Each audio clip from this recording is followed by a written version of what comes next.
You could build If I say dope characters and a dope ass amusement park. This ride is gonna be called the Anaconda. It does this. This ride does that. Look, think about if you was at a film, whatever. Once you start explaining your character, he's this type of guy that does this. This character does that. Dope. Okay, bet. Where they gonna be? This amusement park does that. Okay, bet. What happens? Well, we haven't really figured that out yet. Okay, well, we don't have shit. We don't have a film.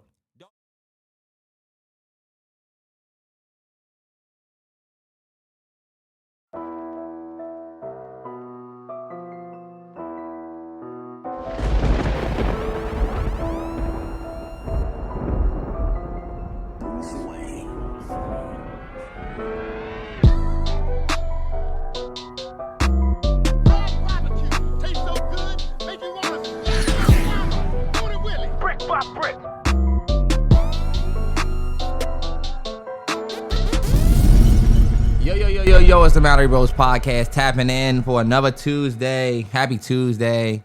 I remember we used to say happy Friday, but the weekend's over. It's episode 270. Shout out to the area of Western Kentucky. That's right, man. Bowling Green, Elizabethtown, Henderson, Hopkinsville, Owensboro. Niggas ain't from the Ville. Paducah. Y'all got some names. Y'all Paducah. Y'all got some cities, got some names on y'all. Paducah. I'm not mad at y'all. Grab the ball, pull up at Paducah. Terrance, no. Boo! Boo! Don't put this in. Oh, damn. Shout out to the area of Western Kentucky if you rocking with us. Yes, Anybody sir, that's listening to us that's out there living in that area, shout out to you.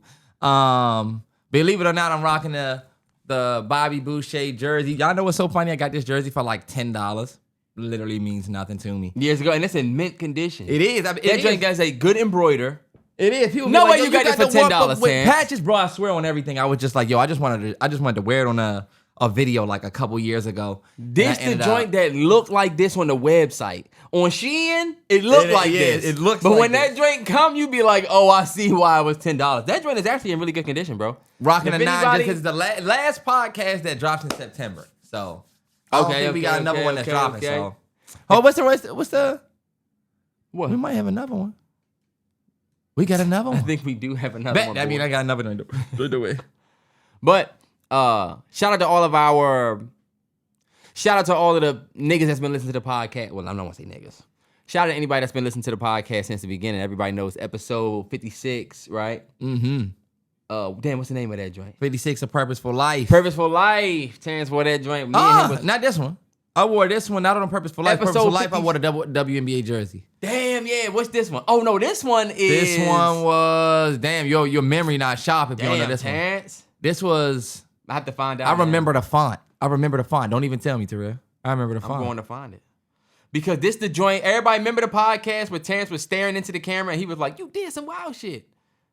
We had the TikTok yeah. You ugly face nigga. Speak nothing of this. Terrance, no. Womp womp, boy. Is the name of the podcast. Wrong. Let me go and find it. I'm finding it. And when y'all see that I'm right, y'all gonna say, damn, he really netted like that. Don't forget I got 3 9s on me that you could see. Actually 4. Nigga about to be wrong. Damn, that was from a long ass time ago. It speak nothing of this. It was that episode. Come on. 45,000. That's the one we argued about Hugh Jackson. Not Hugh Jackman. That was such a good episode. Y'all go tap back into what episodes is that, Terrell? That's episode 86, y'all. If you want to know what we talked about on that joint, Joey Badass says masturbation is weird. Brian Flores sues the NFL for racial discrimination. That was a good episode. Joey Badass blew Look, Washington Commanders. T, this is when y'all finally renamed to the Commanders. You gave your reaction to that joint. That's a good episode, y'all. That is a good episode. Shout out to people. There's a couple of people that have hit me and said, yo, I've been watching the pods back. I've been spinning the pods just back from the beginning. I think that's dope, man. Last time I wore this jersey, y'all, was definitely a different person. For sure. Definitely leveled up since then. And I don't even mean like status-wise, y'all. I really just mean like, the mind and the experience and all of that. But anyway, weekend recap, Terrell. What's Weekend popping? Hey, yo, his hat. I know y'all seeing that if you're looking at the visual. Man, yeah, A-Train Culture told me Kings. for so long that she was going to do that for me just for her to do it. She even bought the bedazzled joints. Yeah, this is the joint that just has this is the Culture Kings chill joint that costs like $53. Terrell Keeping got it a all the bedazzled way hat on. stacked. Y'all listen, Keeping Terrell it got the all the way bedazzles on his stacked hat. with you about this hat. The nice joints that like the rich niggas be wearing that actually has like the diamonds with the this ain't that. This the You know what? step below that. You can, like you said, you Got can a make funny this. story for y'all. Weekend recap, Terrell. It was a chill weekend. NFL Sunday. NFL football's back, y'all. Hey, look. Shout out to my Commanders, man. We're going to talk about it later. Shout out to my Commanders. Bust the Raiders' ass. We whooped their ass with a backup quarterback.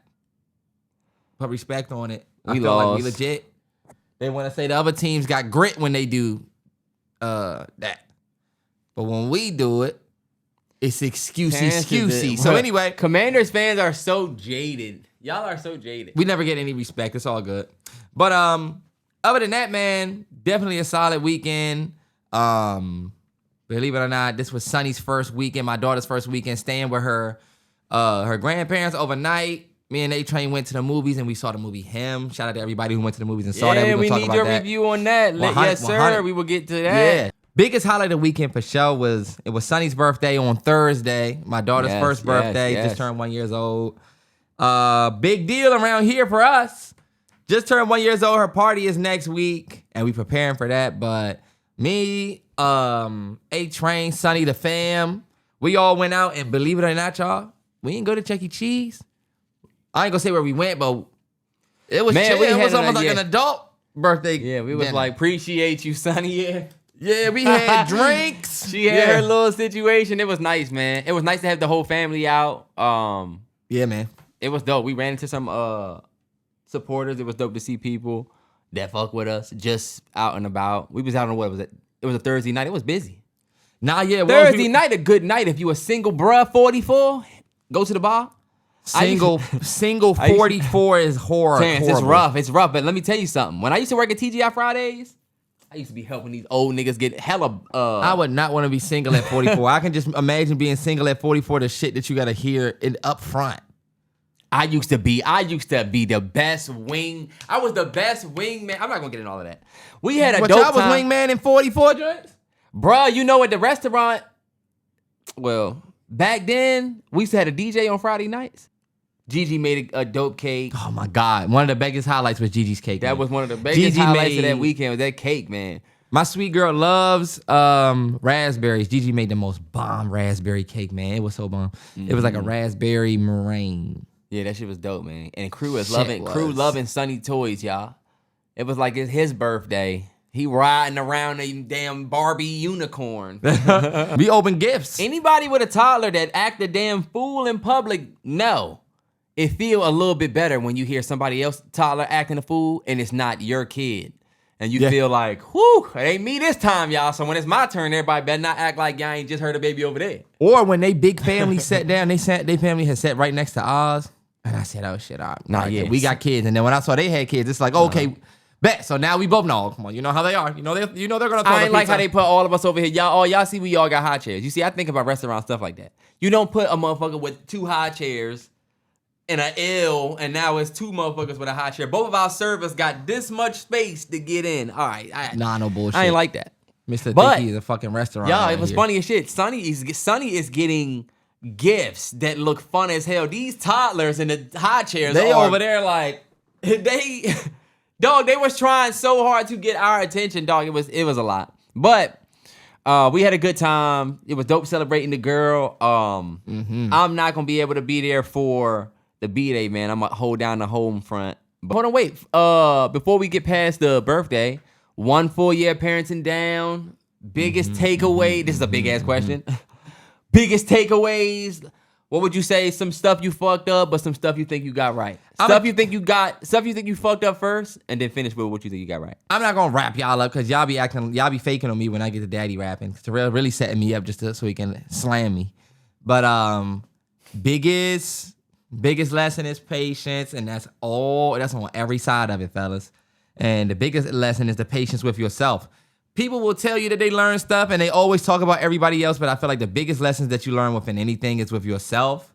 And I think like I learned a lot about myself with this situation because it's one of those things you can't fuck up. A job you can fuck up, project you can fuck up, team you can kind of fuck up, but with a kid, it's like, yo, this is, you know. So that type of dialed inness that you gotta be, y'all, you learn a lot about yourself in that first year. So that's all I'm gonna say. And then also, shout out to A-Train. She been grateful. Man, yes. A whole year, man. Mom of the year for a whole year. Putting that girl first when it matters. Proud of her. And then of course we celebrating in a major way. I got the 9s on me, cause of course 9/18 is a special day. Y'all have no idea the type of butterflies I get when I think about just that day. Even last year, like, come on. That's magic for me. I try to shelter it though. I'm like the dude that's like, yeah, you know, Jalen Hurts. You see Jalen Hurts on the block field goal? Bro, it is honestly impressive how he's able to contain, because you did not know that was gonna happen. Like, no excitement? But guess what? It's honestly impressive that you just, damn, what makes this nigga happy? Eagles fans, y'all winning with the basic ass tush Man, push. I hate these niggas, man. Not celebrating your Super Bowl because we worried about the next one. Oh, okay, bet. Now they got a block punt. He can't celebrate that. I think it's a gimmick. I was so ready for y'all to lose that game because I wasn't going to give a fuck about that comeback. I was focused on that first half like everybody would have focused on. But now that the nigga won and completed the actual comeback, because you know what's crazy? So many quarterbacks get that to that point where you done came all the way back. Yeah. But damn, they got the field goal. So now we're going to talk about how you shouldn't have been in that situation in the first place if that first half, XYZ. But we ain't going to be able to do that. But it's okay. It's a conversation that's to me is inevitable. And you know what's funny, T? Whenever I talk shit about Jalen Hurts, people say, your quarterback is Bo Nix. I talk shit about that motherfucker just as much. We were in the middle of like going and seeing him and the long walk. We was going to see the long walk, bro. I should have saw the long walk. But that's what I want to see. A-Train is a big Marlon Wayans fan. And I like Marlon Wayans Rightfully too. so, a legend. One of our legends. One of our legends for sure, for sure. And we watched a lot of the like pre-pro. Not pre-pro, but like we watched a lot of the like the promo. Like the interviews. Yeah, we y'all watched his kept up with interviews. And then when I was doing Overnight Scenario, I did the reaction for the trailer for it. And in my reaction for that trailer, I literally say that people are either going to love this movie or they're going to hate this movie. And if you don't really know about the movie, it's really a movie about the pressures and the almost like the crazy lifestyle. It's almost like the movie is a metaphor for like the crazy lifestyle that comes with being the chosen one, being the one that is supposed to, you know, wear the crown. You the LeBron James of this league. If you're going to be the LeBron James of this league, then, you know, fans aren't just fans and goals aren't just goals. Like sacrifice isn't just sacrifice. And that's what the movie plays on. And the movie has a lot of religious turns that it makes. It's a very Christian movie, But you know what's crazy about that, Terrance? What? You saying that, I'm just as confused as I was when I watched the trailer. I'm seeing what they're trying to do with this trailer. But I need to see the full film because I'm not really understanding what this is about, right? Yeah. Or what this is going to be about. Because it looks like Marlon Wayans is like this, you know, he was a player, like a former player. I used to look up to you. I'm telling you things rings. This is all stuff from the trailer, which is crazy. Yeah. They broke the scale for the movie. All right. We're going to be the greatest athlete of all time. But Brody, I'm telling you. But okay. But see, look, from the trailer, you think, all right, bet, it's going to be about him trying to look up to him. But then it's like niggas start getting, it'd be bloody. And it's like, is this just like a bloody, crazy NFL camp on some get out shit? He can't escape the camp. Now you saying it's about. He's chosen. So y'all, they really play with religion. They really play with Jesus, the story of Jesus and the story of the chosen one of a league. The same way that, you know, sacrifices have to be made and people look at you and almost like worship you. They worship the same ground you walk on, the same way people worship Jesus Christ. You know what I mean? The way that they play with this movie, metaphorically, I feel like it's what people are going to enjoy. If you enjoy the Jordan Peele cloth of movies that we've been talking about, Terrell. Yes. The movies that mean something, but say something else. Like, we're gonna show you this bowl of ice, but metaphorically, we were saying something else. Right. When you get online and say, it was just a bowl of ice, you got people that's like, are you kidding me? You didn't even understand. The ice meant this. The bowl meant that. You know what I mean? Yeah. That movie does that a lot. And I'm telling you, if you're not ready to listen to that I might not or like see that. Because they lost me with that with Note. But Brody, I'm going to tell you this. The idea of that movie is really good. It's just the execution is squeezed. It's almost like if you're trying to squeeze one orange and get a full cup of orange juice. It don't matter how hard you squeeze, you're not getting a full cup. And what they tried to do is they tried to squeeze the fuck out of this idea. And I feel like the execution was just stretched. It was a great idea, but I just kind of feel like the execution lacked a little bit. Damn. But this is my thing, y'all. The reason why I say that. Let's talk about what Marlon Wayans said. Hold on, wait. I was getting ready to say that. Because that kind of what goes in the crux of the whole thing, right? Because Terrance went to go see this on his weekend. Recap, Amon Ra Cash. Because Terrance then went to go see it on a weekend recap. But the movie Him was a topic on the TL this week because the reviews came back way different than people expected. Paul Thomas Anderson and Leonardo DiCaprio, 98% open. Everybody is saying we should go see that joint, the one battle after another joint. Yeah. But to see Him open at a 28% or whatever it was, it made people go, damn, I thought this joint was gonna be good. But I didn't really know, and I'll tell you somebody, and that's why I'm asking you why people don't like this film. Yeah. Because as somebody who also knows, okay, you know how Jordan Peele fans are. Yeah.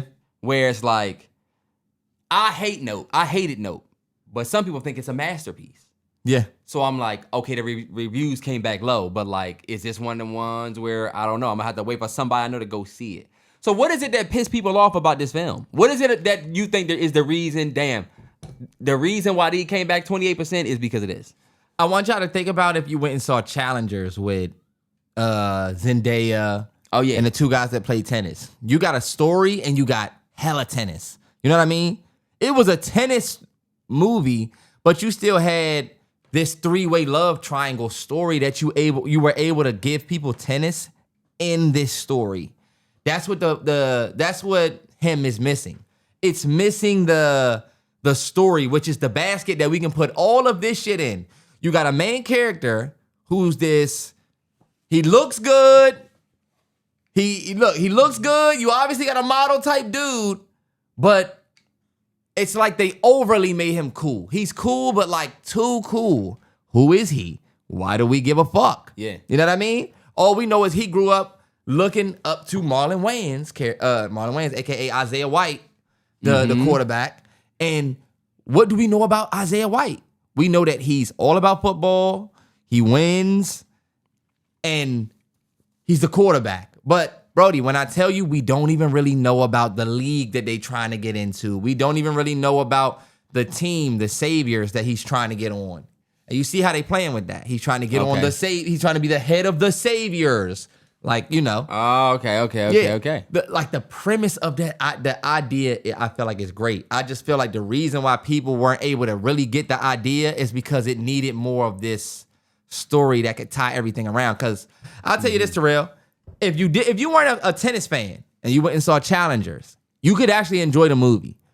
I feel like if you're not a football fan or don't even really watch football, then like this movie would be even more harder for you to like get into because it is.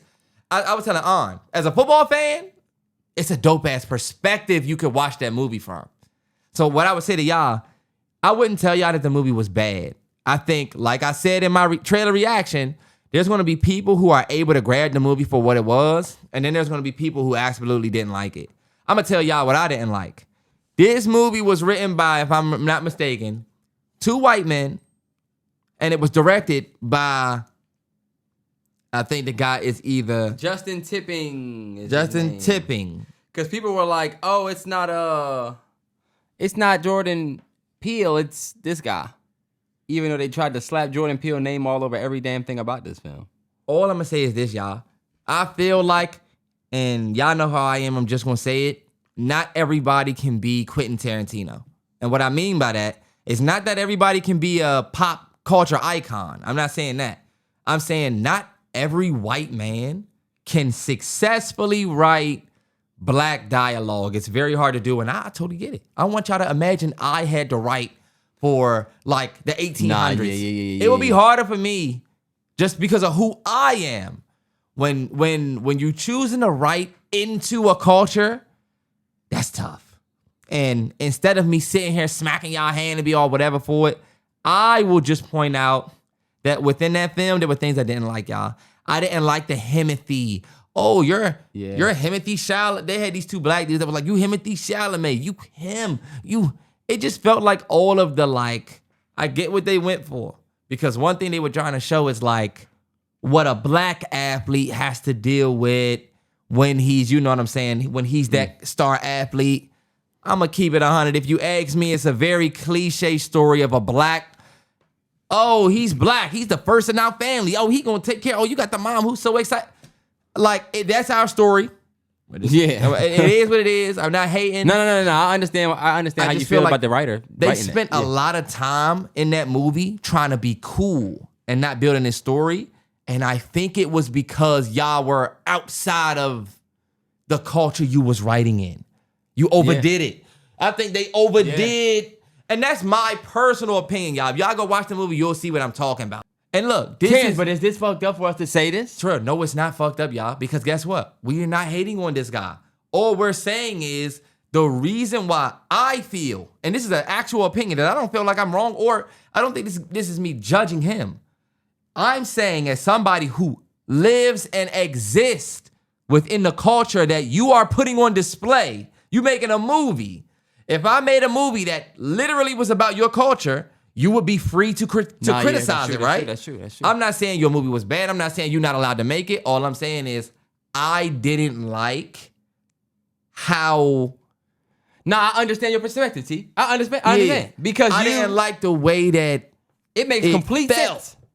It makes felt a little forced, but like I said, not everybody can be Quentin Tarantino. Bro, on Twitter just mentioned us and said it was like Sinners. We need a breakdown for this joint like Sinners. The dude who said it was like Sinners, I understand that perspective because, like I said, there's something there. The meat and potatoes of this movie is so dope that, like, bro, it's just like Us. It's just like Nope. It's there are going to be people that say, "Oh no, it was dope. You didn't get it. It was this. What about this part that meant this? What about this part that means this?" It's one of those movies. So, like, if you enjoy the Jordan Peele lane, that'll be perfect. Marlon Wayans came out and said, "Just to be clear, I respect critics. Their job is to critique. I respect their work. It shapes our industry, but an opinion doesn't always mean it's everyone's opinion. Some movies are ahead of the curve. Innovation is not always embraced, and art is not to be interpreted, and it's subjective." Sorry. "I've had a career making classic movies that weren't critically received, and those movies went on to be classics. So don't take anyone's opinion. Just go see it for yourself. Love to all. Him in theaters now." 15% taco meter and a 55% popcorn meter, which is the meter for the fans. Crazy. I totally 100% agree with what Marlon Wayans said. But yeah, I do agree with what he said because he can say that. Marlon Wayans is somebody who has done the comedies that are culturally loved, and he's speaking for a time. I feel like Marlon Wayans is somebody who come from an era where y'all gotta remember, y'all, me and Terrance love films that we feel like have Academy Award level performances that we know weren't nominated because of the time they came out and how we just wasn't getting awarded back then like this. Critics, if you go look at the critic score for Baby Boy, I don't think it's gonna be a damn Christopher Nolan 97, 96, 90, but because it's an imperfect film, but you can still make something that's really dope. And that's why you do gotta take critics' opinions and stuff with a grain of salt, especially when you somebody like a Marlon Wayans. Nigga, we did Don't Be a Menace to South Central while drinking your juice in the hood. Like, they probably got tore. They've been used to getting tore up. Yeah. But like, definitely. I respect that point of view, but I think you gotta kind of temper that because I guess it can kind of cloud your judgment of what's actually trash. The movie itself is, like I said, it's one of them ones where people gonna love it and hate it. So him saying go see it still, I felt it like, and you know what? That was one of the reasons why we went and saw it. Because we said, even though people were, the early reviews were kind of whatever, I still wanted to see what they did with this. Yeah, this is the like tip of the iceberg of what became what the Jordan Peele like experiment has become. Like these movies, we're at the very tip of the iceberg, which means I feel like people are reaching for that effort now, and I feel like we're gonna start seeing misses. At first we had interest. Oh, this gonna be like. Now we have seen enough misses and enough shortcomings to say, okay, we know the cream of the crop of this genre's subcategory. I thought Weapons would have been dope from Jordan Peele, to be honest. I told I get him being pissed off that he doesn't have that one to follow. That would have been a dope ass film for him to just have in his repertoire. You would have Get Out, Us, Nope, and you would have whatever else he got in Weapon. It would have been dope for him to just have that on in his filmography, and I know he's pissed off that he don't have that. Bro, you know, a part of me was thinking, I wonder if he was going after Weapons and then ended up getting him, or if he just had both. I'm not too sure, and I don't know what his role was so much. They put Jordan Peele name on everything, y'all, behind this film. A lot of people thought it was a a lot of people didn't know it was a Justin Tipping directed film. People thought this was a Jordan Peele joint. Mm-hmm. They definitely used Jordan Peele's It was Monkey Paw for sure. It was Monkey Paw. So it's my money, my house. Yeah. So, but dope that Terrance made to see it. I know a lot of people were looking for that review reaction. Shout out to everybody that might have spent their date night or whatever this past weekend doing that. I spent time with the Fion, but we stayed in. Shout out to everybody that's watching Big Brother because we had the final motherfucking 4 or 5. Yeah, they put out and then look. Lastly, for the people who still want to go and go to the movies, still go and see that, because I feel like it's still a movie that you can go to the movie. You know what? It's an acquired taste, y'all. Do you think they should go and see the Long Walk joint? First of all, did you see the theaters where like it's treadmills everywhere? Yes, I thought that was dope as fuck. That was dope as hell. I thought that was dope as fuck. Him is for the artistic film guy. If you are not an artistic film goer, if you don't care to digest a movie, you will be bored as fuck watching that joint. I promise you. A lot of people didn't know it was a Justin Tipping directed film. People thought this was a Jordan Peele joint. Mm-hmm. They definitely used Jordan Peele's It was Monkey Paw for sure. Yeah. It was Monkey Paw. So it's my money, my house. Yeah. So without a story, it's hard to sit through a 1 hour, 30-minute metaphor. Yeah, and that's how a lot of people felt about what was that joint that came out? The Weeknd's joint.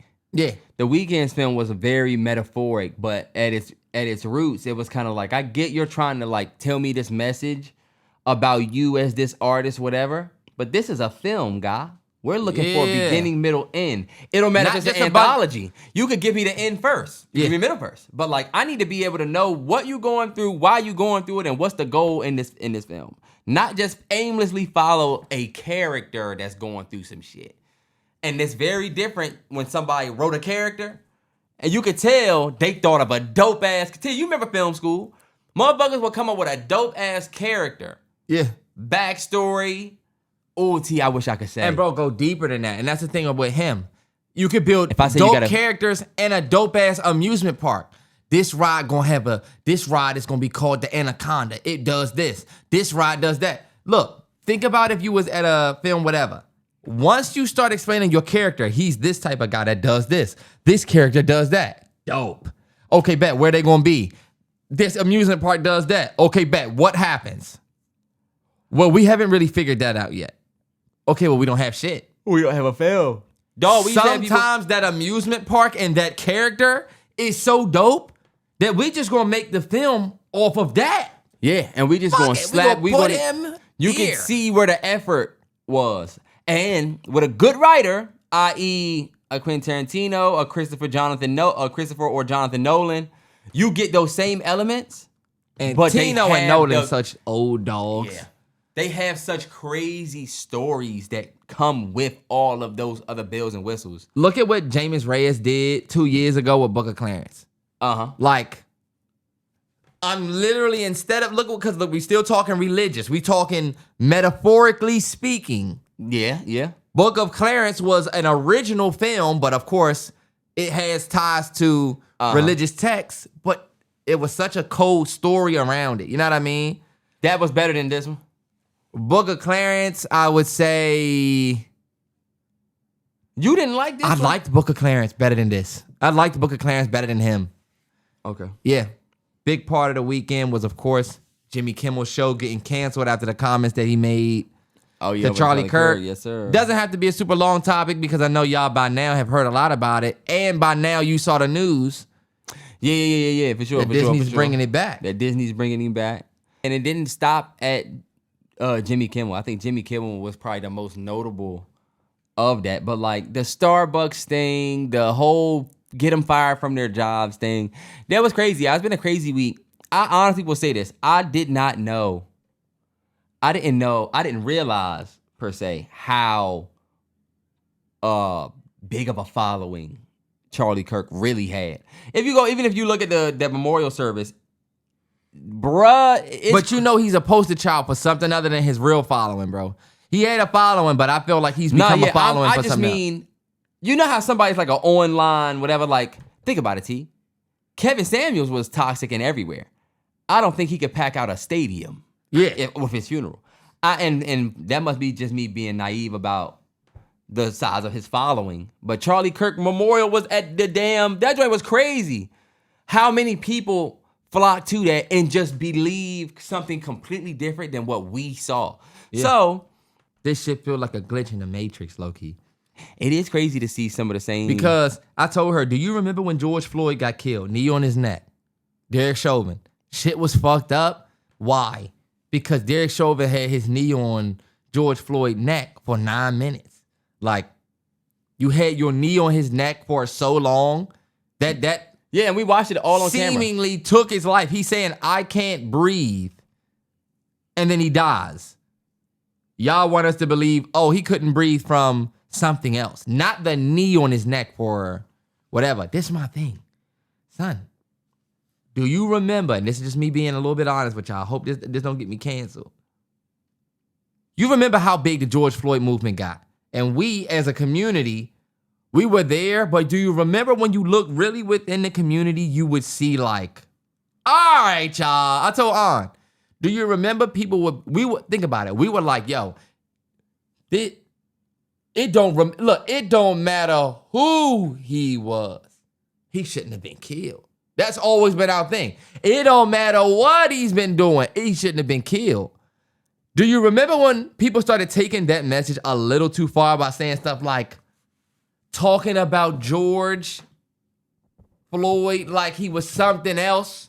And it's like, okay, y'all, what we not gonna do is try to make George Floyd seem like Citizen of the Year.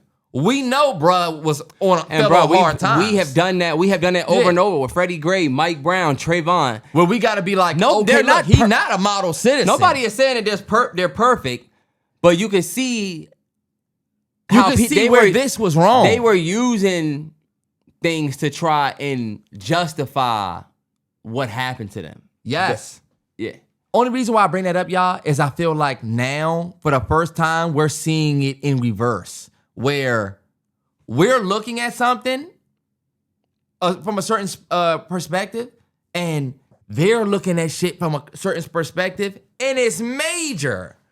I told An, from us, I feel like with the George Floyd situation, we was 100% in the right. Like, we were focused on the fact that this should not be done to anybody, no matter who they are, where they are. And the fact that this is being done to him and it's being done and being okay is because he a black man. If this is a different person, it wouldn't be handled that way. Mm-hmm. I feel like it's almost like that a certain community just couldn't understand that. They could only vilify him. They think he had an overdose. They will literally go, Charlie Kirk taught a lot of people that he had, or the misinformation that he had an overdose. Now I think this is the opposite, where instead of seeing Charlie Kirk for what he was, they choose to see him for what they want to see him as. Yeah. You know? Because unfortunately, the worst thing happened. So there's that. You know what I mean? Like, unfortunately, he was killed while doing what he loved type shit. So I feel like now we at a point now where it's like you said, it's gotten to a point where, son, Charlie Kirk is not to them what he is to us. And I think that's crazy. Like, and your president, your vice your president, vice the people that run your country, bro, are trying to make this motherfucker a hero, and all you have to go back on it is all of the harmful shit that he said. And that's where, like, you just sometimes gotta draw a line and say, bro, I've drawn so many lines in the sand with friends, people on Facebook that I've just had to unfriend, people on IG that might not even know I don't fuck with you no more. And do you think that was a bad thing to compare the George Floyd situation with this? Do you think that was bad? No, because of the reception. Like, George Floyd was killed. You know what I'm saying? George Floyd was killed by the police. And the way that was handled was one way, all the way up into the day Charlie Kirk was killed. You see those, like, you to this day see George Floyd memes. Black people always say, like, we don't look at George Floyd the way that... We're not even bothered by, like, the George Floyd memes that y'all think we are. Like, people make these George Floyd memes thinking that they bother us more than I feel like people realize that it does. Yeah. We don't really be bothered by it like that. But, I mean, I think it's eye-opening, y'all. It's eye-opening about the truth about the country. That's why I always say, I don't put on the mask that America is this fucking, or the United States, should I say, is this fucking place where, like, we have made a lot of progress. Yes, but progress is what it is. It's progression. We still are in the middle of some real bullshit, y'all, where it's not even about, like, a black or white thing only. Like, this political party war that we are just watching, we watched them not even really care about this motherfucker death. It just became we trying to blame party. This is what that party represents. And then it's just messy, bro. And just to get back to the Kimmel thing. Yeah. Just to get back to the Kimmel thing, Disney, that just was a bad move. It's a bad move because, and I feel like the comeback is like you're saving your stock price. Like, y'all were getting them, if motherfuckers was canceling their Disney Plus faster than ever behind Kimmel. Stupid, bro. And he didn't even say anything really bad to me. If you think about it, when I went back and saw what he said, I was like, that's it?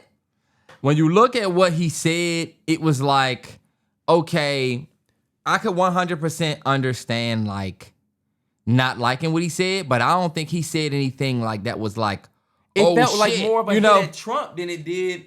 Let me tell you exactly what Jimmy Kimmel said, y'all. He said, I feel like, and then let me go back, and I don't think I'm wrong with this. He didn't even say anything directly about Charlie Kirk, Kirk. Right? Yeah. But on a human level, you can see how hard the president is taking this.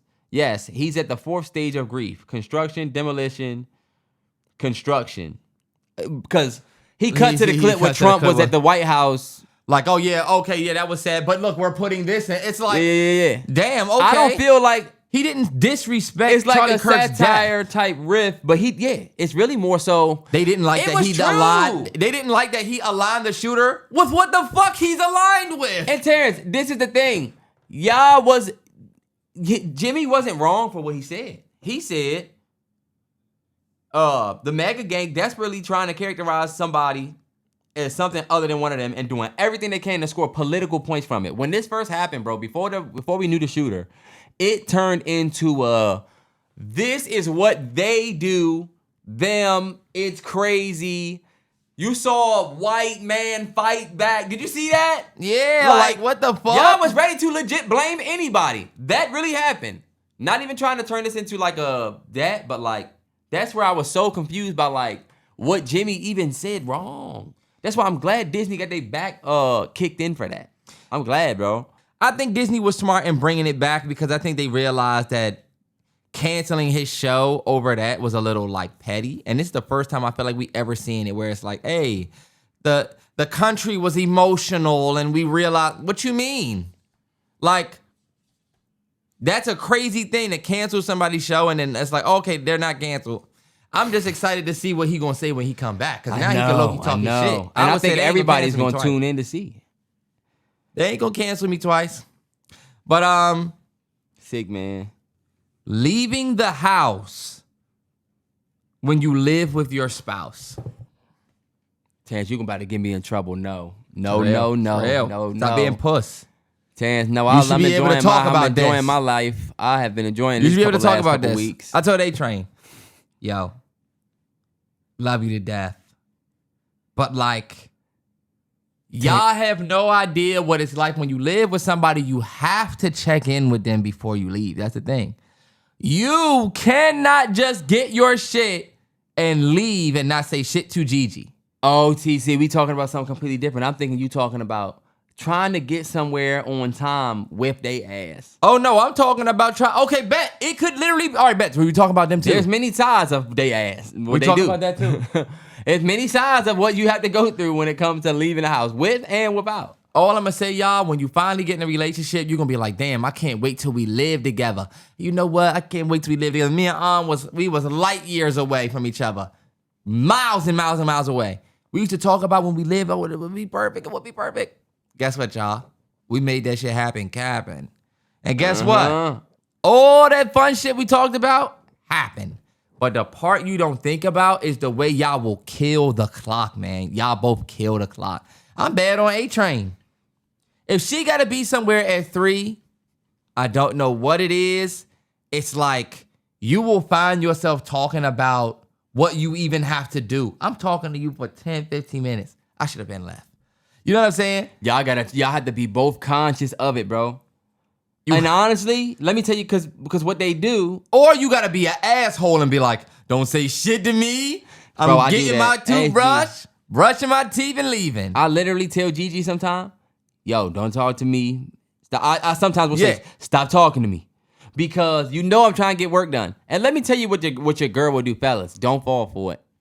They will say, go ahead, do you, right? Then look, you're doing you over here. This is what they do. They on their phone. Ah! Oh my God. What? They keep saying little catchwords, so you be like, what happened? What happened? What happened? What happened? Oh, what happened? I'm a human. I'm gonna respond.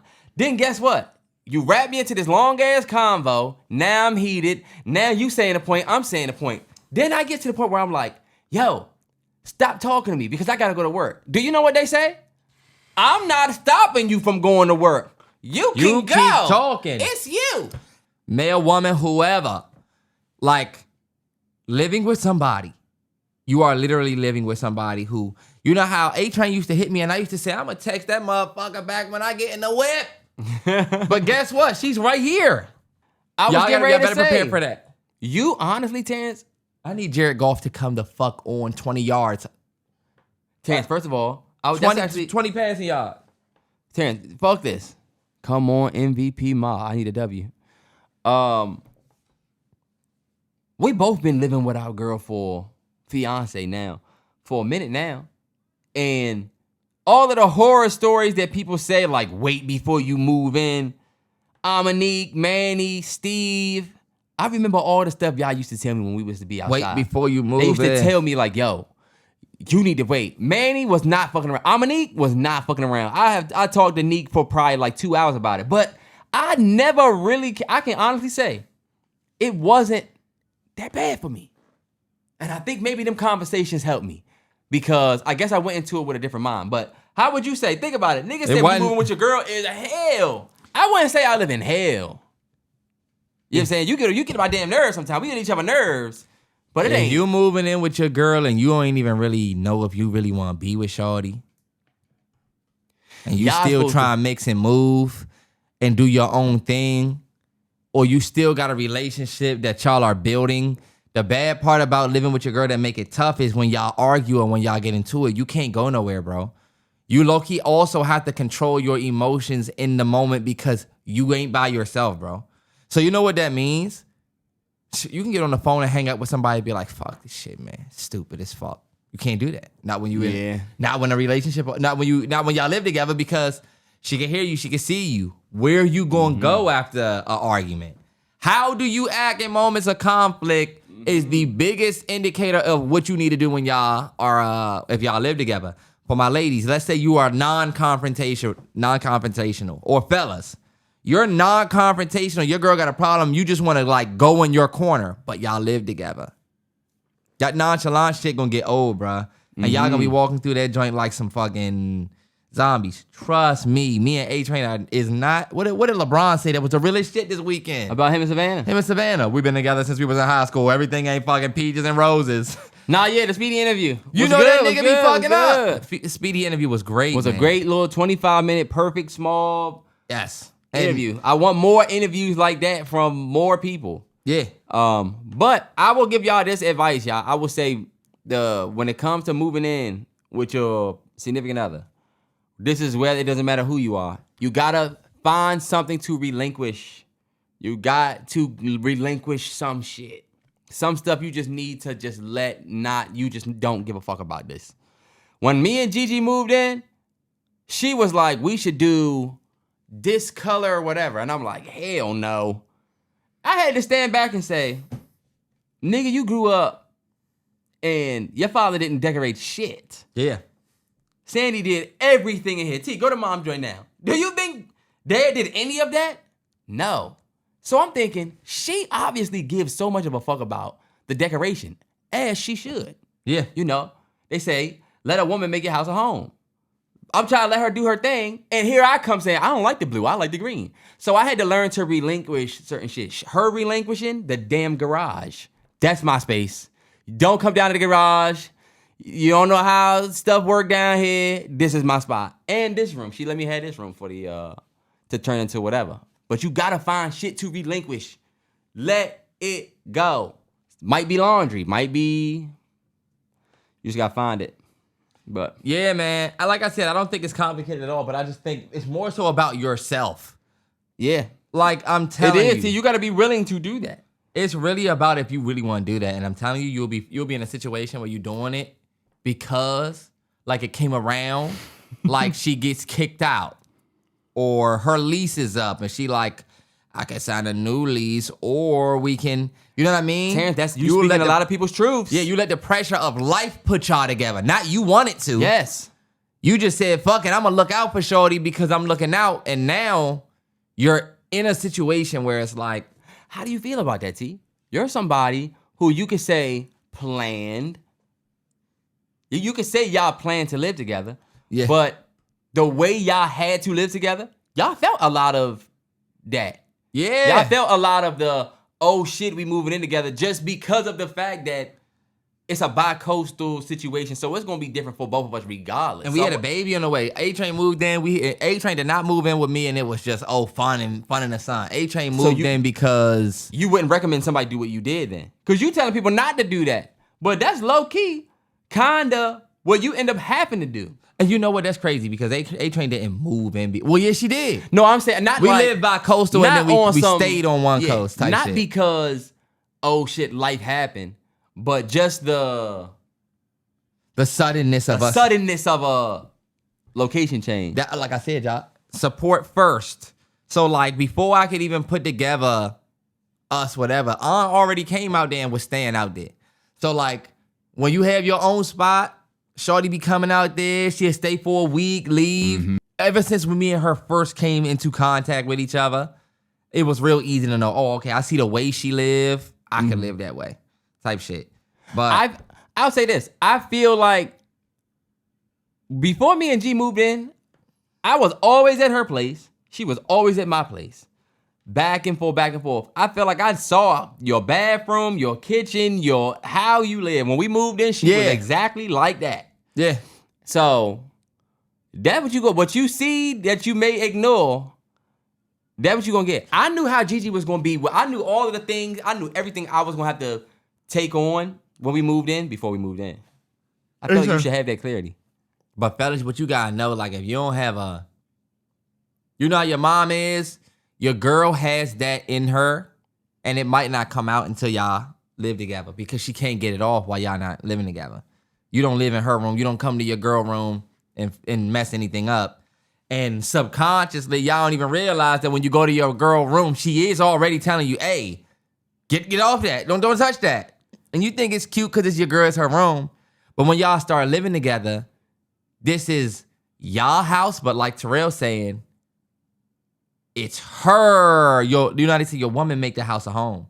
So your woman gonna say, hey, I'm gonna put these bathroom towels right here, but we're not gonna dry our hands with them. We're gonna dry our hands with these towels. Do you think you as a man about to go in there and say, I think since I'm paying the bills, it should be this way? You will not have a girl long. You won't have a woman long. Let's just cut this shit charade, fellas. Fuck it. You're paying. You're gonna. You have an opinion. You're still the head of your household.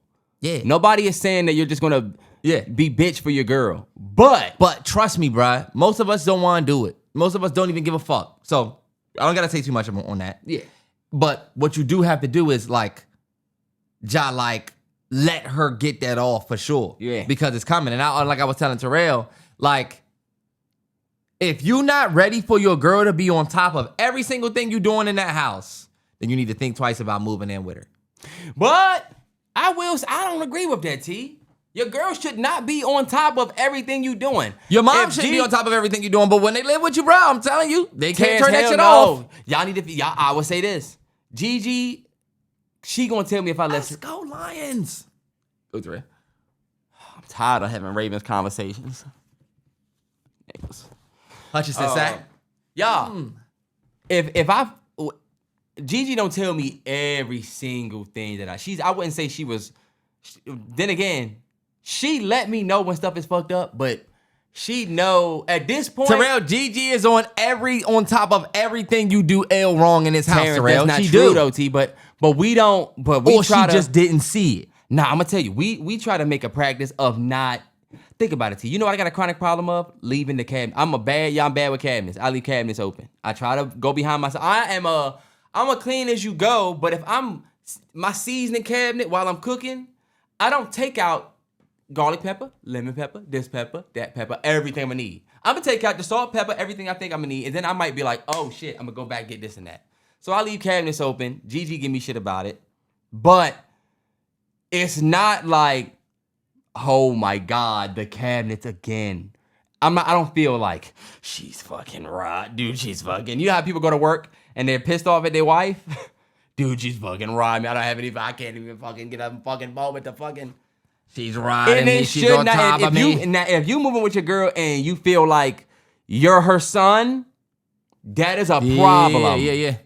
And vice versa, ladies. If this nigga's just a little too controlling, and T, you right about the fact that's in them though. You gotta be careful with that because that's in them though. They gonna look at you like a mega son. Like you're not her son. You're like her. Your girl treats you like sometimes like her 16-year-old son. Keep it 100. Like and you don't even be on 16-year-old energy. Like your girl could just come in and be like, why are all of these laying here? You be like, I'm not done with them. I was getting ready. Why? She just walk out. This is on the edge. That's what our mother used to do. Your mother used to come in. Why y'all got everything laying all over?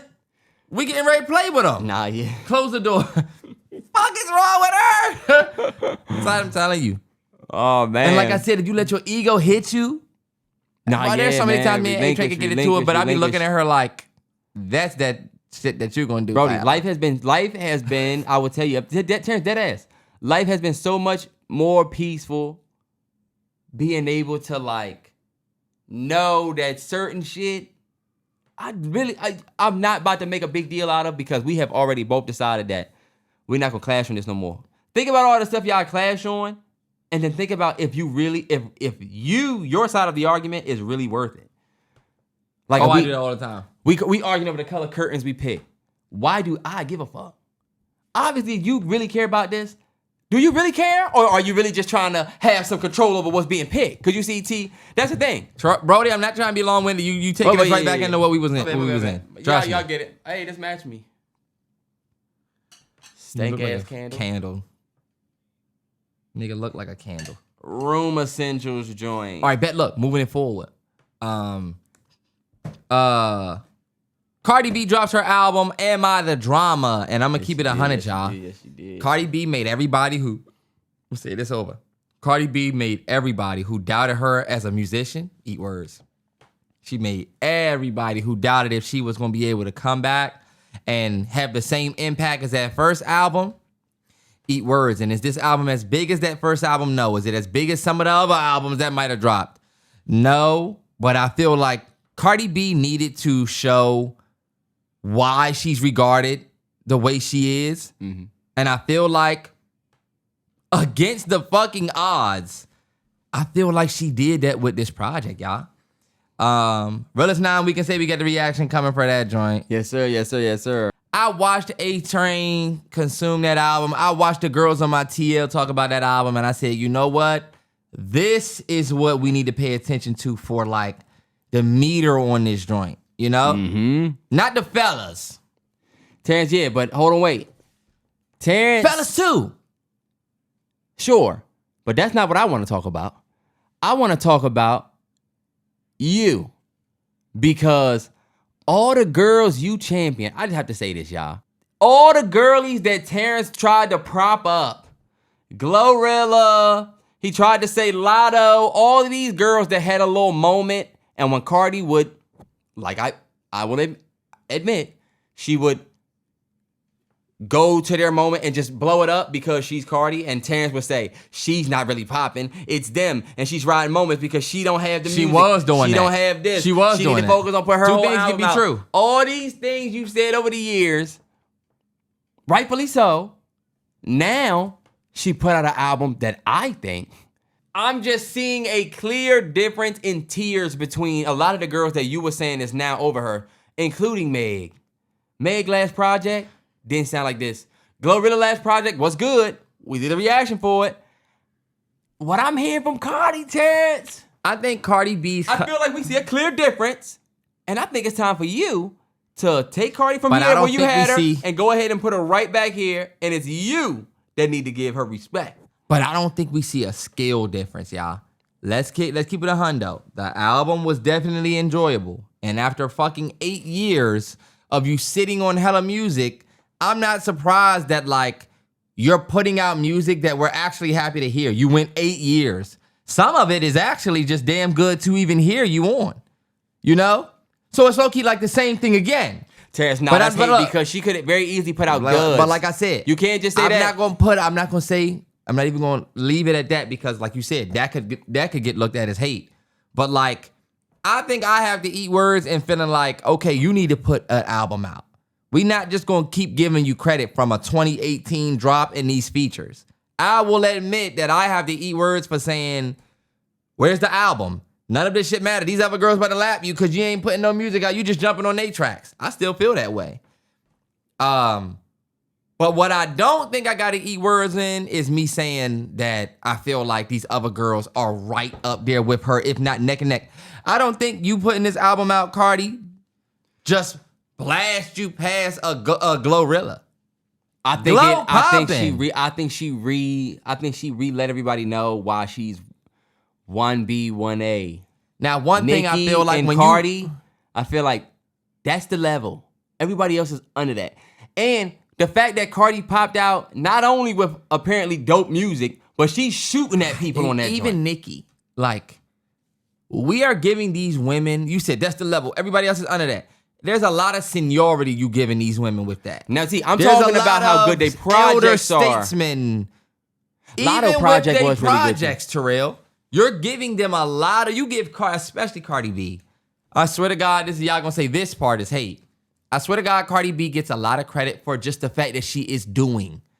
Y'all don't even be impressed with the skill of Cardi B. Y'all be like, oh shit, you know what? I like this, so it's good. And you will do that the whole album and say it was amazing. But you are not saying, oh my God, Cardi with the... Terrance, nah, you know she got some joint on, now, she got some bars on that joint. That's crazy, Terrance. I like her bars that are catty towards the girls. Yeah. I feel like she chefed and filleted JT with what I heard. But like I said, a part of me be feeling like we love the love and hip hop aspect that Cardi brings to hip hop and not the hip hop part that Cardi B. You feel me? I will acknowledge the fact, and this is just truth, y'all, that when you listen to some of the joints, it sounds like a lot of hands have been on this.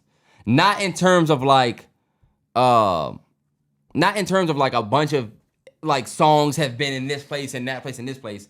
It seemed like you can feel the team aspect of this. Some of the stuff that Cardi say, I'm like, just hearing you talk, I don't hear you talk like this. Y'all gotta remember, most of the niggas that can rap, a lot of the niggas that you see that can rap, listen to them talk. It's kind of the same. J. Cole. Listen to J. Cole talk. You kind of can get how he rap like that. Intellectually, the shit he will say.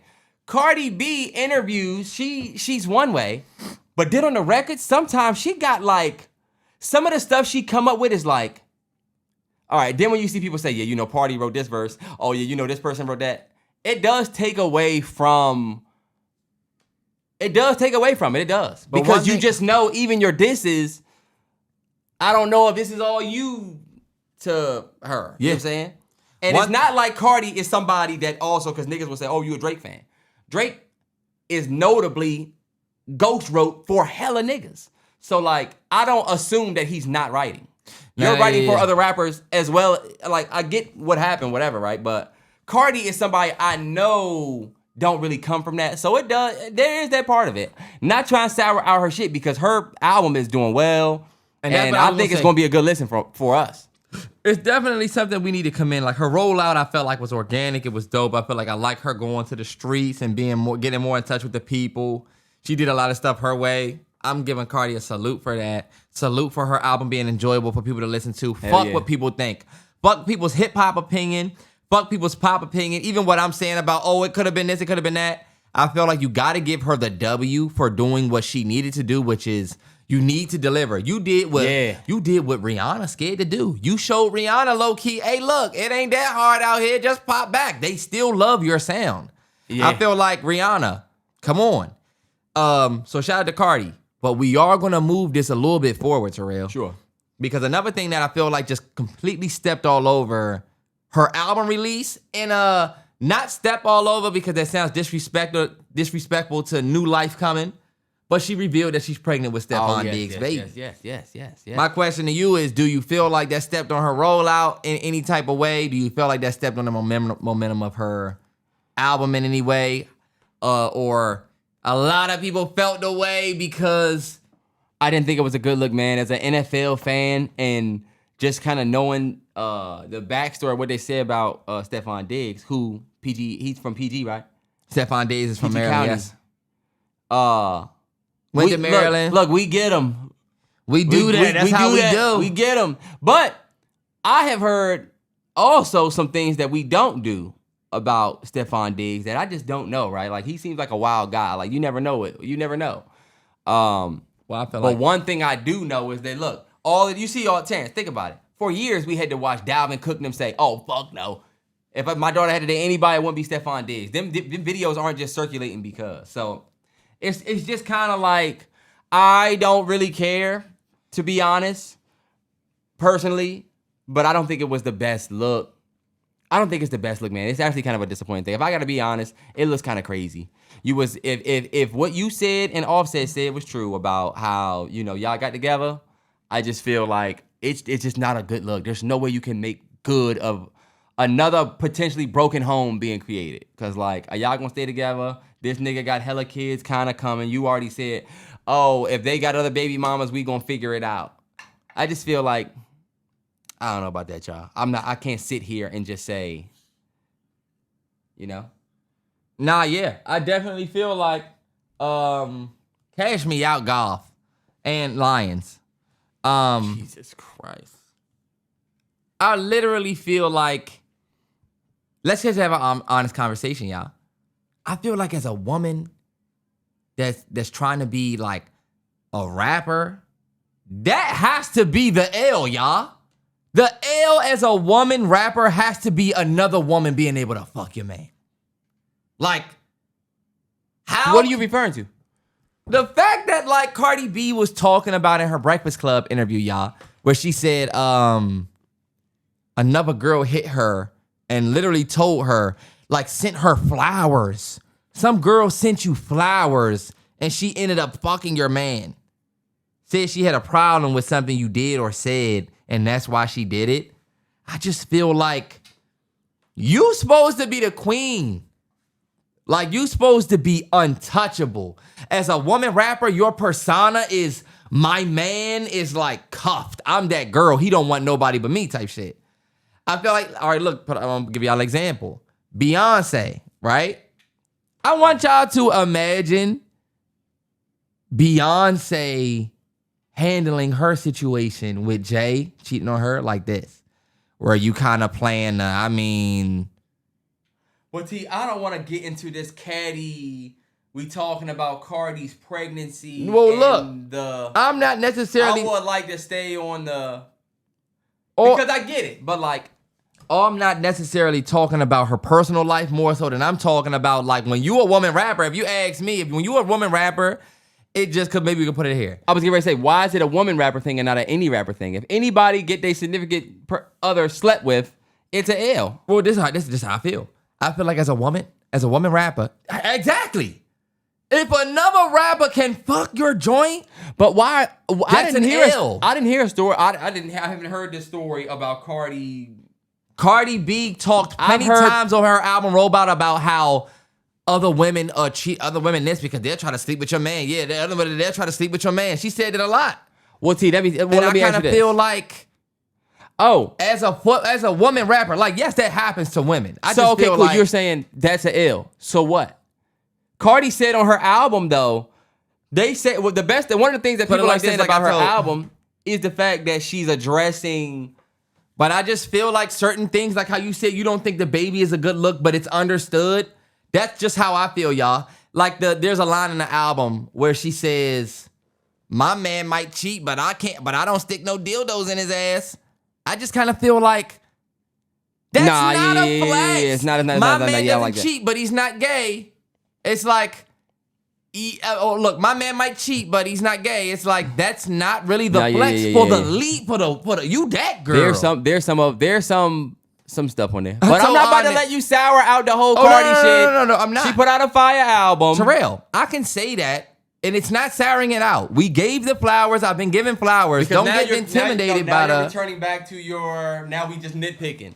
I'm not nitpicking, Terrell. That's a real conversation. And look, this has really happened. Did you see Cardi B get up there and said, I guess if he got other baby mamas and they say we having a baby shit, fuck it, I guess we all in this together. I just said that. I don't think it's really good. All I'm saying is, I just don't think that that's a good look. But why are we even talking about this when we should be talking about the success of her album? I mean, I'm asking you if that stepped on the rollout of her album. I think it did. I think these little news things. I think they did. But look, obviously, she embraced everything that came with it. The trial, the breakup. I'm not here saying that she's not embracing it. I'm just saying from my viewpoint, my perspective, even I feel like you're about to be pregnant and have a baby. Damn. I don't know how she's going to do this tour. Like, she said she's going to be doing a tour and she's already. Yeah. Philadelphia fans know it's the end of the road for the Tush Push. And I feel like Philadelphia fans also know it's the end of the road for y'all as team. Philly, man. And it's funny because when it comes to, just to stay on the Tush Push and not necessarily the Eagles themselves, I really don't mind a Tush Push, bro. If I'm being completely honest, and y'all know I hate the Eagles. I hate the Eagles. I'm a Jalen Hurts hater. But I really don't mind the Tush Push play itself. I don't like when we start saying, oh, Jalen Hurts got this many rushing touchdowns, but this many of them are Tush Push. I feel like context is needed for certain whatever. But I don't necessarily mind the play itself. I feel like the fact that they'll do that joint on a 3rd and 1, it's like, let's just play football. I can see if y'all are on some goal line shit, whatever. But the fact that has become like 3rd and 1, we just gonna get a fresh set of downs and spam this. It's just kind of like the defense is at a disadvantage. The offense gets to push first. Like, I get it. I don't mind it, but I just think they spam it sometime. But like the Eagles fans say, T, everybody low key could spam it if they want. everybody does not do that. I don't think what everybody. do y'all have to say about the fact that because that is true. Did you see the? They didn't ban it, so why doesn't everybody just do it? Did you see the Chargers lining up and doing it, and the rest was backing them off? You know how you the first to do something, so that like you get treated like the first. Then when you the second to do it, you get treated like y'all doing their thing. It's like I don't care what y'all say. The Eagles have a special ass whistle when it comes to the Tush Push. Like the refs are just gonna assume that it's gonna work because it's always they're not gonna call the false start. They're not calling it yet, T. They're not gonna call shit on them. But I swear, if another team did it, they're gonna be calling it on us. And I'll tell y'all this: as much as I don't mind it, the fact that there's a magnifying glass on it like this right now between fans, former players, whatever, it's gonna go away. It's too much of a stain.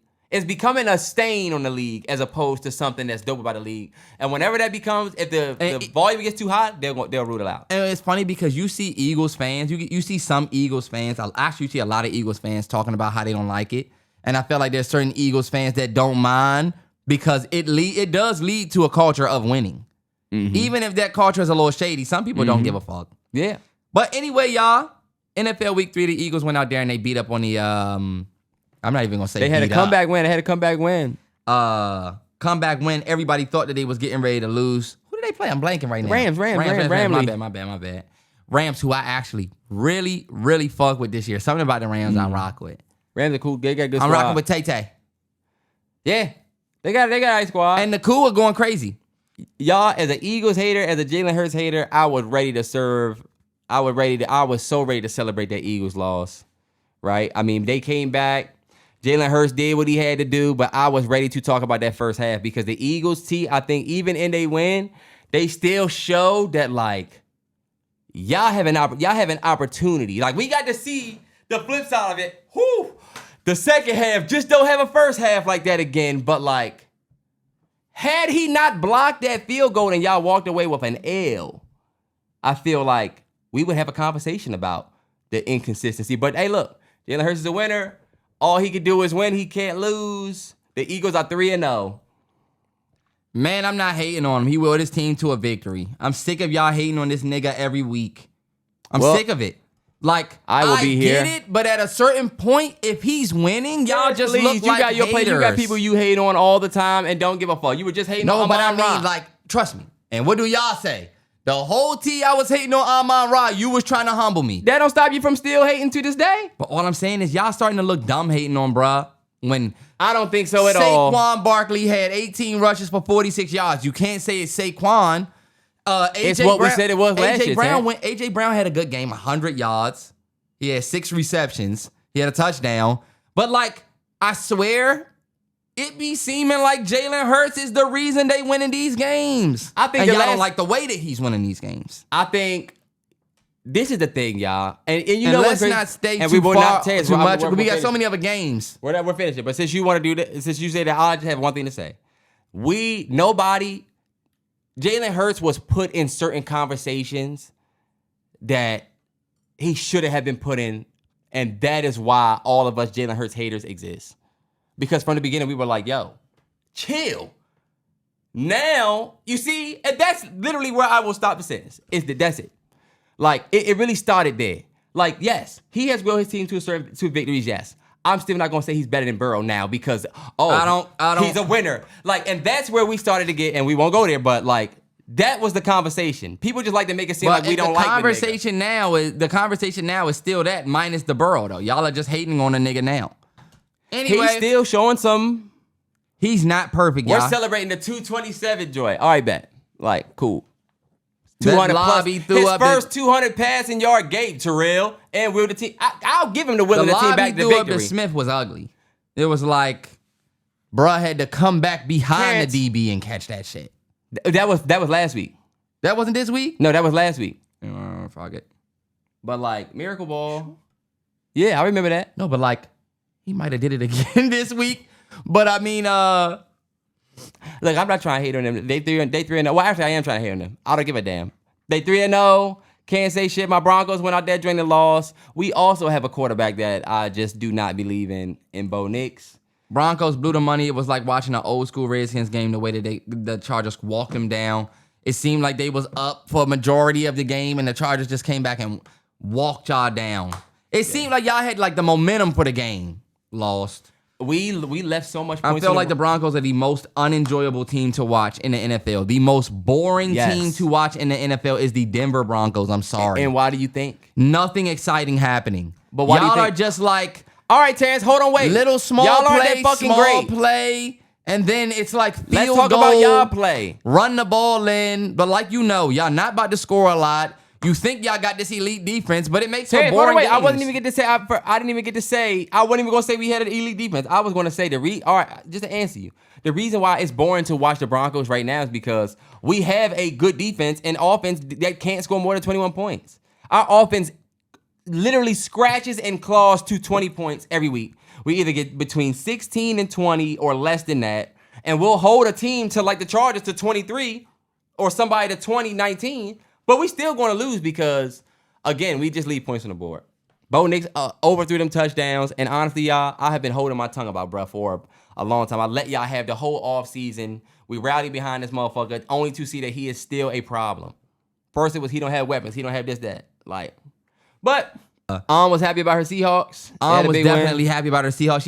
It's the Saints, but 38-3 at halftime, though? Yeah, that was crazy. Nuts. And then Saints. What the fuck? Anyway, the biggest L of the week, I don't care what nobody say, is the Falcons. Falcons fans talked so much shit to me last week. So much shit, Falcons fans, y'all talking. Guess what? Went out there and got embarrassed. They were talking shit to you about what? What, you had a bad take for them? This is the thing. I don't know what it is about Falcons fans and my TL. When I'm on a TL saying anything, I go to a nigga's page and it's like Falcons. And I gotta be like, fuck you, nigga, you just mad at your Falcons fan, you know? So guess what? Guess who we got next week? Atlanta. So is JD5 coming back? I don't know if JD5 is y'all coming losing back, if man. y'all gonna have Mariota. He ain't winning on the road. Terrell, don't sleep on Mariota. Mariota. Y'all not in DC, right? You see what they saying about Mariota? What? He's thriving in the system JD5 is thriving in, which makes JD5 a system quarterback. Hey, let me tell you something. If Mariota go out here and hang another 35 on somebody, I would probably say the same thing. But this is what I'll say. I think JD5 is 1,000%. Let's put that fire under JD5 to be JD5 special. is 1,000% a system quarterback, y'all. I'm not going to get up here and say he's not. Just two things can be true. The nigga's a system quarterback, but then also skilled as fuck on his own. It's the perfect mix if you ask me. Terrance, I don't think you can be both. I feel like a system. I feel like you fucking up the definition. No, because you don't want it to be true that it's the Cliff Kingsbury system. Do y'all really think that your boy is driving? If somebody like somebody else was his OC, he might not be that great. Because Terrance, let me tell you something. If you think what JD5 JD5 this year so far is sample size. You didn't play game 3. We can just go about game 1 and 2. You are still a question mark, nigga. If you want, but I feel like for the new year, last year, y'all did not see a system get us to the NFC Championship. Y'all saw JD5, bro. JD5 with his legs. I think you had with his poise, different. On the flip side, I actually had to give the Chargers and the Chargers fans they credit not only for beating us, and they've beat us now I think 4 times in a row. So honestly, whoop y'all. Belt 2 ass to us forever. But they legit, all 3 of their wins this year are division wins. Chiefs, Raiders, and us. Can you imagine? You got 3 division wins top of the season. Yeah. Like, sitting comfortable, man. They gonna make it. I don't think they're gonna go all the way, but man, they might win the whole. They might win the division. The Colts hung 41. The Colts are scary. Colts are 3-0, 40 points on the Tennessee Titans. How do the Giants fans feel? Giants fans, y'all gotta feel some type of way, man, because I'm telling you that Sunday night game with Russ was hard to watch. That last sequence with Russ was hard to watch. We know that man. We know that man. And he looked like a fucking beast last week. Yeah, that's what happens. That is what happens with Russ. One week he looks amazing. The next week you be like, damn, Russ, what the fuck was that? Yeah, like what the hell was that? How about the Vikings going out there and hanging 48 on the Bengals defense? Carson Wentz, Terrance. 2 touchdowns. First of all, who's the young boy they had out there for the Bengals? They Oh, Jake Browning? Yeah. Remember Jake Browning went out there and looked all right, though. But I feel like, yeah. it kind of blew up this week. Yeah, I knew this week was going to be bad for them. I got to watch the highlights for the Jets-Buccaneers game. I heard that was a really good game. I didn't get to see that game. A couple games I didn't get to see, Man, the funniest thing about that game, Terrell, is the Jets blocked the Buccaneers punt, ran that wait, not the ruining punt. it for me. Well, I guess fucking go ahead. I'm going to still watch. Terrell, you need to catch up because they knowing. Bro, they blocked the field goal at the end and thought they won the game. Baker Mayfield, man. 6 in Tampa. He's a problem. Yeah. Yes, he is, He's man. a problem. And just makes the Deshaun Watson trade the worst trade in NFL history. I'm telling you. I think in sports history, that might be the worst trade ever. Or, this is a better way of saying what you're saying. Baker Mayfield got one of the best comeback stories, and I feel like in NFL history. I was just taking the opportunity. Shortly, if he can go and make something of this. I was just taking the opportunity to point out how the Browns gave up on Baker. Yeah, they did. And look at Baker now, and you spent $230 million on this motherfucker. And he ain't even who's nowhere a shell of himself. He's not nowhere near the starting lineup either. Baker managed to get cut from the Browns. They sent his ass off to Carolina where he barely played. Mm-hmm. He played a save the day role in with the Rams because remember what's the name got injured and he just finished the season, but he went crazy. Then you go to Tampa, you get your second shot, playoffs. We here. That's why I like how Baker will like his ankle hurt, but I'm in your face, motherfucker. Yeah, I love that. I like to see that. I like to see that. But yo, the NFL has been great this year. We are still waiting on a Super Bowl halftime performer announcement, y'all. Damn, yeah, we are. Kendrick, they announced, I think, last year on September like the 8th. Yeah. The year before that, it was September 20th. So like, we are in the time where we should know who's going to be our halftime performer, but we don't know just yet. A lot of people are saying it's going to be T-Swizzle. A lot of people are saying it might be Justin Bieber because he's doing Coachella. Some people think it might be Sabrina Carpenter, but we not going to worry about what we don't know. We got a couple more games to get in. Shout out to the Bears, went out there and whooped up on the Cowboys. I definitely did not expect that. Caleb Williams went out there and actually had a good game. Yeah. I got to watch those highlights. Shout out to him. And then I want to give a short shout out to the Jaguars went out there and beat the Texans. And let me tell y'all something. CJ Stroud, remember when I got on here and I was telling y'all that CJ Stroud wasn't JD5? Everything is JD5 coded. JD5 have not. JD5, hey, I'm telling you. JD5 went out there, had the most inaccurate game of his career, and then sat the next game. And it still, let's see what he does. And it still look better than CJ Stroud's last 2 games. Let's see what he do. And it still look better than CJ Stroud's last two games. And it still look better than Jalen Hurts' last 2 games. And it still look better than Bo Nick's trash ass last 2 games. I admit that the nigga is trash. I don't have the issue. Y'all have the issue admitting that y'all players had faults. Your guy was inconsistent and then sat. I think he was pussy and scared. I think he's scared. He shook. He's scared to look in his fucking head. You see the injury? That nigga could have played. I hate how people act like he played so bad against the I think we're seeing when really we got out coached. I feel like JD5 is low key getting treated like a baby Mahomes. Think about Mahomes. Anytime Mahomes not perfect, people say what?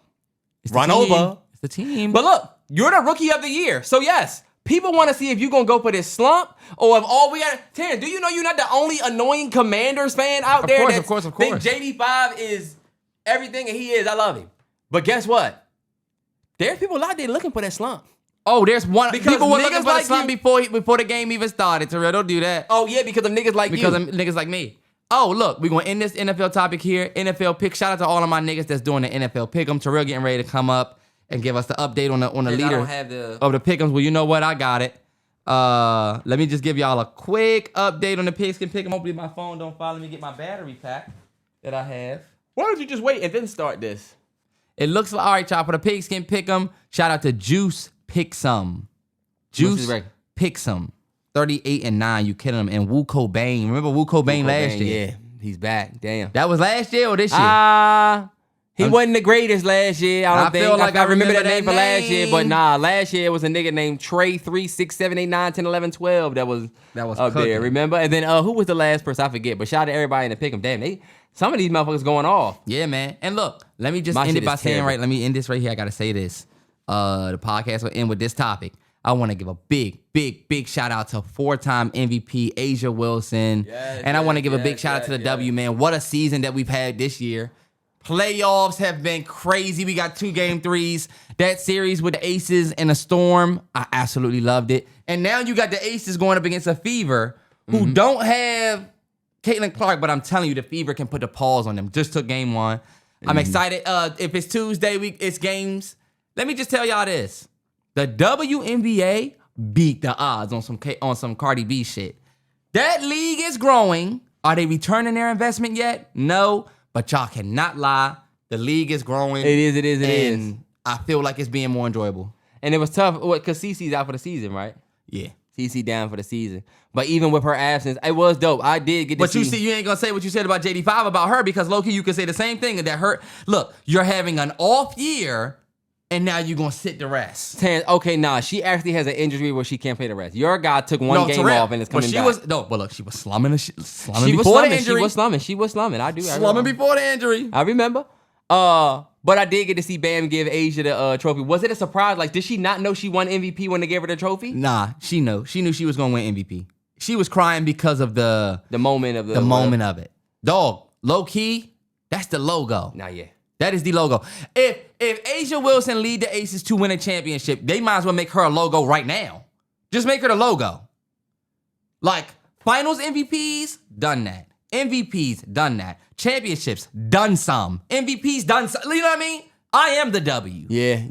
And I'm still in it. Like, Bron wearing that gold jacket and then being able to suit up next year, that was a flex. Yeah. Him posting the gold jacket with the Richard Mille, like, that's a flex. That was amazing. We in the hall, baby. But you're playing next year. I was getting ready to say, now, both NFL and NBA are old ass. I feel like everybody that goes into the Hall of Fame, I've seen play. We watched them enter the league. Yes, that's the biggest indicator of how old we getting, bro. You used to watch the NFL Hall of Fame and be like, I didn't watch any of these motherfuckers play, but this is he's going in up for my Broncos. I'm gonna watch his speech, or I'm gonna just watch everybody's speech. Now and then it was like, oh, I know Shannon. I'm gonna watch Shannon yet, and I know a few people that played in that era. Now though, I know everybody. Carmelo. Yeah. Look. Not even watching OBJ. Not even NBA. The NFL cast that's going in. OBJ talking about I still got something left in the tank. Damn, we getting old. Happy Tuesday. Podcast might have dropped a little bit tardy, but that's because your boys are shooting late last night. And shout out to my Lions fans that might be tapped in with us. If you still listening to this part, y'all went and got that late W. But also, shout out to everybody that's listening to this. Shout out to Cardi B. Dropped a crazy album. We got the reaction coming for that. Shout out to the Realest 9 on Patreon. The Decade series has started. Yes, it has. Man, we going back 10 years. All the albums that started, that turned 10 years old this year.